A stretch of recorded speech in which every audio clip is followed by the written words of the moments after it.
क्या तुमने कभी सोचा है ये पैसा छापता कौन है? ये सारा पैसा सप्लाई आ किधर से रही है? अगर तुम्हें लगता है कि गवर्नमेंट ये पैसा छापती है तो ऐसा बिल्कुल नहीं है। गवर्नमेंट के पास इस चीज का पावर नहीं है कि वो पैसे को छाप सके।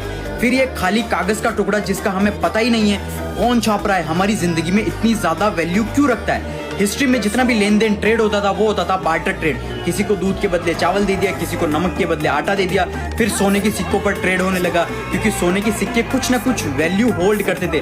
लेकिन ये कागज का टुकड़ा जिसका हमें कुछ पता ही नहीं है, इसे छाप कौन रहा है और किस बेसिस पर छाप रहा है? पूरी दुनिया में 315 यूएस ट्रिलियन डॉलर डेट के अंडर है, लेकिन हमको ये 315 ट्रिलियन डॉलर देने किसको है? ये एक अमीर आदमी अपने टैक्स बचाने के लिए अपना सारी जिंदगी उधार के पैसे पे गुजारते हैं। यहाँ पर मैं छोटे मोटे इंस्टाग्राम पर पैसे दिखाते हैं उन अमीरों की बात नहीं कर रहा हूँ, मैं बात कर रहा हूँ टॉप एलिट्स की, जो अल्ट्रा बिलियनर्स हैं, जो हर सेकंड हजारों करोड़ों कमाते हैं। ये बिलियनर्स क्या करते हैं? अपनी कंपनीज के शेयर्स को बैंक्स के पास रखते हैं, एज ए कोलेटरल रखवाते हैं, करोड़ रुपए का लोन लेते हैं, लोन को वापस पे करने के लिए फिर से लोन लेते हैं और ये पूरा लूप होल तब तक चलता रहता है जब तक ये अमीर मर नहीं जाएंगे। इन सारी बातों का बैंक्स को भी अच्छे से पता है, ये पैसा हमें नहीं मिलने वाला, लेकिन फिर भी वो लोग इन लोगों को लोन्स देते ही रहते हैं। बैंक्स के पास रियलिटी में इतना सारा पैसा होता ही नहीं। बैंक्स के पास बस 5 से 10% फिजिकल कैश होता है, बाकी सारा का सारा पैसा डिजिटल कैश है। मतलब वो सिर्फ कंप्यूटर में कुछ टाइप करते हैं और कंप्यूटर के अंदर नंबर शो हो जाते हैं। इस चीज को हम फाइनेंस में हम